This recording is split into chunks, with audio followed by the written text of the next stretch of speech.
सुचवत होते की तुम्ही जाऊ नका, आजच जाऊ नका. तर मी गेलो नाही. पण जेव्हा मंत्रिमंडळ तिथं सुरू होतं तेव्हाच मी हातात डायरी घेऊन आमदार म्हणून मग 5 वर्षात काय काय केलं पाहिजे ही यादी मी बनवत होतो.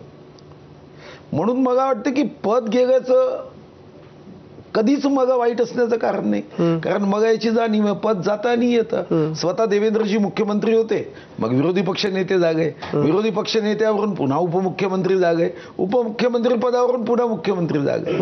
तर मला वाटतं की शेवटी असा घाट प्रत्येकाच्या आयुष्यात घाटावरचा एक प्रवास निश्चित असतो आणि याला फारच भाग्यशाली लोक असेल तर त्यांनाच घाट कधी गागला नाही. समृद्धी महामार्ग गागला. अनेकांच्या नशिबामध्ये घाट येण्याची शक्यता आहे आणि कधी कधी समृद्धी महामार्गावर जास्त अपघात होतात, घाटावर जास्त सावध होतो. पण 2014 मध्ये जेव्हा तुम्ही पहिल्यांदा मंत्री झालात तेव्हा तुम्ही थेट अर्थमंत्री झाला होतात. खूप मोठी जबाबदारी होती. नंतर परत 21 मध्ये जेव्हा मंत्रीपद आलं वाट्याला 21-22 मध्ये तेव्हा अर्थमंत्री पदाचा तुम्ही दावाही करू शकला नाहीत. ते तुमच्याकडे नाही आलं. तुम्हाला मग त्या अर्थानं ज्याला दुय्यम मानलं जातं असं सांस्कृतिक किंवा वन असं, आता या वेळेला तर तेही नाही. तर ही जी तुमच्या एकूण म्हणजे 15 वर्षाची यशस्वी आमदारकीची कारकीर्द, नंतर 10 वर्षांची मंत्रिपदाची कारकीर्द, तर तो पीकला गेला 14 मध्ये आणि तिथनं खाली उतरायला सुरुवात झाली असं तुम्हाला वाटतं? नाही, मला वाटतं की पदावरून असा जर विचार केला तर मी आत्ताच तुम्हाला उदाहरण दिलं, मुख्यमंत्री, मग विरोधी पक्षनेता, मग उपमुख्यमंत्री. आणि म्हणूनच मला असं वाटतं की या पदांवरून कोणाही व्यक्तीच्या राजकीय आयुष्याचा चढउतार असा ठरवताच येत नाही. मग कशा ठरवणार?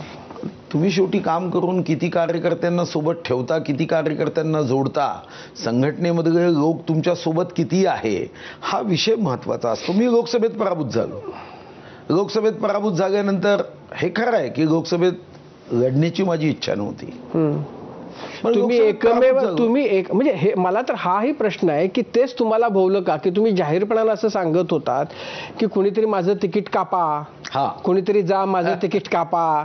तर त्यामुळं तुमच्याबद्दल अशी धारणा झाली आहे का की यांना दिल्लीला यायचं नव्हतं आणि म्हणून यांनी प्रयत्नच केले नाहीत आणि मग असं एक सीट कमी झाली जेव्हा की या लोकसभेमध्ये प्रत्येक सीट महत्वाची होती आणि आपण रडतरावला घोड्यावर बसवलं आणि ते हारले आणि मग आता सगळं नीट आहे तर मग आता कशाला त्यांना मंत्रिपद द्या, असं काही झालं असेल का? ना, होऊ शकतं. आता याचं कारण तर मला निश्चितपणे माहीत नाही, कारण मी प्रदेश अध्यक्षही होतो महाराष्ट्राचा आणि माझे महामंत्री देवेंद्रजी होते, विनोद तावडेजी होते, रावसाहेब दानवे होते, चंद्रकांत दादा पाटील आणि गिरीश महाजन होते. हे माझे तेव्हा जनरल सेक्रेटरी होते.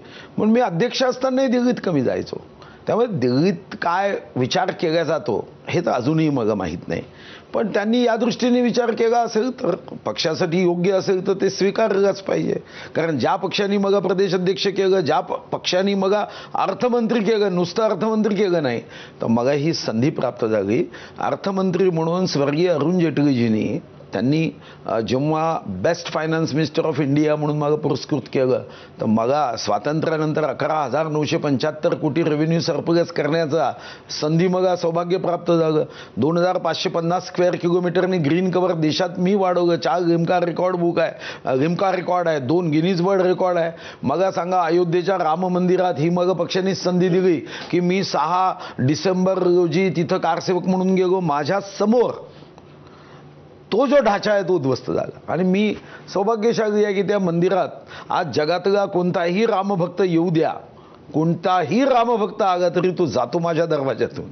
कारण तिथं असणारा प्रत्येक द्वार, महाद्वार, सर्व कास्ट मी चंद्रपूरहून मोठ्या वाजत गाजत पाठवलं. राज्यगीत मी केलं, राज्यशस्त्र केलं, मी वाघणं आणले, मी अफजल खानाच्या कबरीचं अतिक्रमण 29 जुलै 1953 पासून शिवभक्त एकत्र यायचे महाशिवप्रताप दिनी आणि तिथं लोक मागणी करायचे, पण एकही मंत्री काढू शकला नाही. तर सांस्कृतिक खातं मी दुय्यम कसं समजायचं? मी असंख्य कामं करू शकलो तर ही पक्षांनी संधी दिली म्हणूनच, नाही तर मी चंद्रपूर सारख्या शेवटच्या टोकावर आहे.